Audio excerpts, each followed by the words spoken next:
Hello everybody, this is our final video in this series. In this video I'm going to be talking about working drawings and how to create your orthographic projection drawing. To do this, as we did in a few of the previous videos, we're going to go to the tab here, we're going to go down to drawing, and again for this context I'm going to use the lamp, and we're going to do this from design. We get a little window up here that looks like this. We're going to check it's in millimeters and A3, and reference is full assembly. Press OK. It'll take us back to this interface. Now, the first thing I'm actually going to talk to you about and show you is, in fact, what I'll do, I'll put the view in first. And for this, I actually want the scale to be, I'll go 1 to 3, I think. It's a pretty good size for this. And I want it shaded, just the visible edges. I don't want any color on this one. So I'm going to bring that in. I'm going to press it there. I'm going to press OK.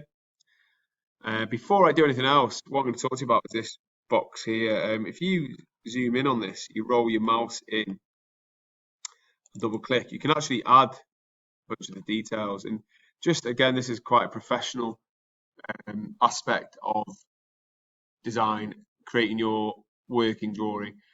And the idea, the reason we create our working drawings with all our dimensions is to aid manufacture. And so this sheet would get sent off to a manufacturer with all the details. And I think it's good to put the professional element to it and fill this out properly. So what you can do is if you click there, we can fill in details. In technical reference, I want you to write third angle. Okay, now we can get orthographic in there, but it might, yeah, it will then fit, it'll shrink the text to fit the size of the box there, which is good. Document type. In fact, what I'll do here is I'll take orthographic out of there and I'll put it in here. Orthographic projection. Approved by, you can put your teacher's name here if you like. I might just put that. Put a date in as well. And again, it's just completing this to document status complete.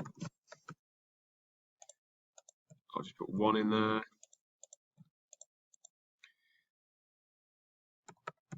Now, what is quite good with this as well is sheet 1 of 1. If you have, for the sake of this, we're just going to do an orthographic of the fully assembled lamp, but usually you'd actually do an orthographic of every component.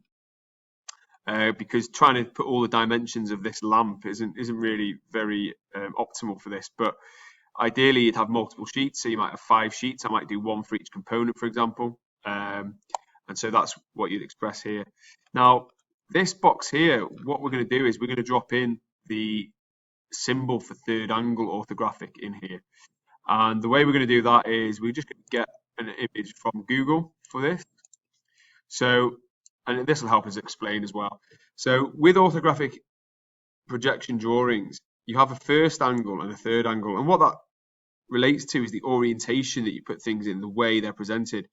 So if we look at this box here, in pink, you'll see this form. And then it's trying to show the projections of each face in 2D. And then here we tend to have the front, the top, and then the side. And sometimes these are given different names.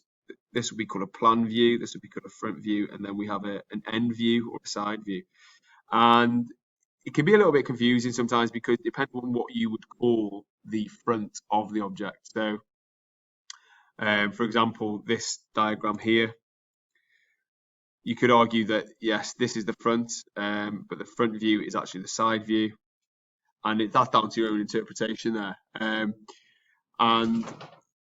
But for this context, we're going to use third angle. And what happens also is that it has these little symbols here to associate with it. You see the same symbol, and that's the difference in industry where they'll tell the difference between are they looking at third angle or first angle projection. And what we're going to do is we're going to take one of those symbols and we are going to save that now. So we can drop it into our drawing to add that layer of formality to it. So you can snip, but you're going to end up with this in there. So if I just do a right click and a save, I'm going to save that onto the desktop. just call it a third angle image. And then in Fusion, what you can do is we can go insert image. I'm going to go to the desktop and get that again. Here's one I did earlier called third, but here's what I've just done now. And I'll take that and I'm going to drop it in here. And you can scale it down if it's a bit too big, but that one fits in really nicely, so it's okay there. And then we've got quite a formal looking section to our orthographic drawing. Next thing is that we're going to, so here this is what I've called the front view for this context, but you could argue, if I change that, we could argue that, you know,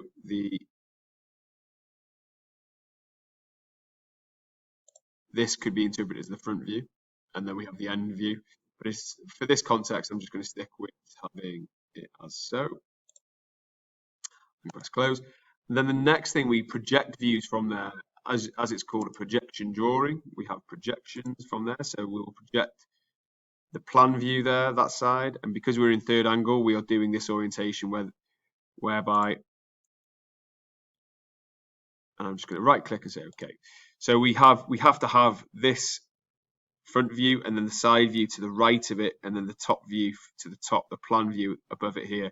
So we have to keep these orientations in that way. Okay. Once you've done that, you're going to use the dimension tool here, and you're going to just fill the design with all the appropriate dimensions. Now, the target here is to inform, as I say, these drawings are given to aid manufacture. And so you want to flood the whole drawing with all of the relevant dimensions without duplicating any. Okay. And you want to make sure everything projects and in line. So this dimension projects from this part. So we don't have anything that is at an angle or anything like that or awkward. So we want to always just have everything projected accurately. So the way I'm doing this is that I'm doing 2 clicks. So I'm doing 1 click on one line and then click on the other, and then I'm projecting outwards. Okay.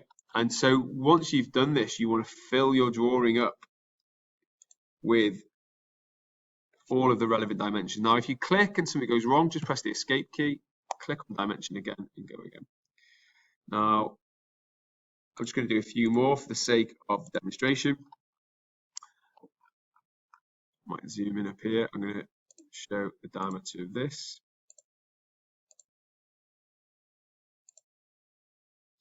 Now, this is where it's really important to make sure you're consciously and accurately putting in dimensions.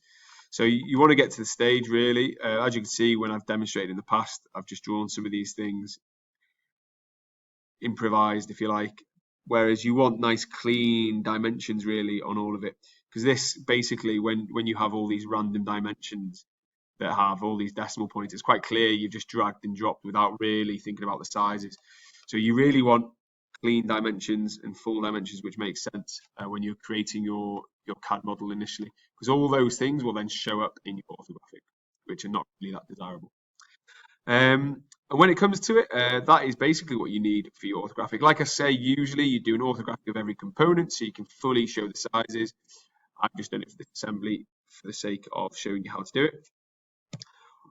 Also, a few other things that you can do. I'm just going to move this view up slightly. If you click,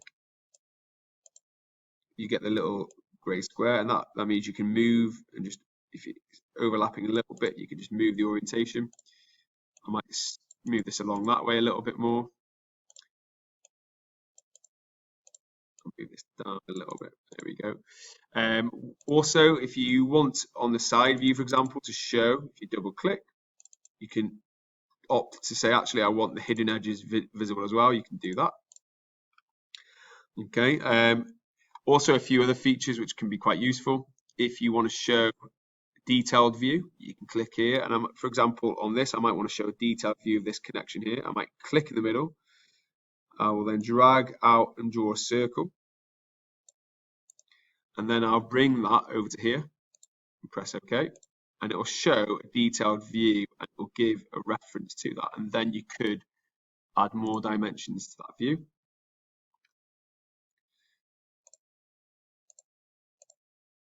To that component or that aspect, we could show the diameter.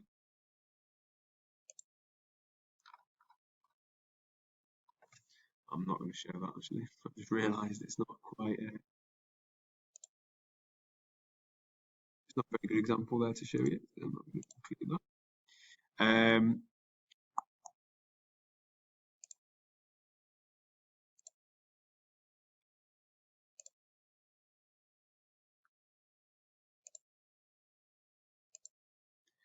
There we go.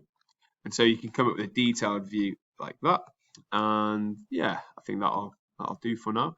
Now in this section as well, if you created the table like we did previously, you can also drop that in again. There's no need to really duplicate that so much though. In the future, I need to find out how to make sure we assign the materials, because in the render section, I thought that would assign the material as well, but that was clearly now just for aesthetic purposes. And so when it comes to your orthographic, that is what you want to be doing.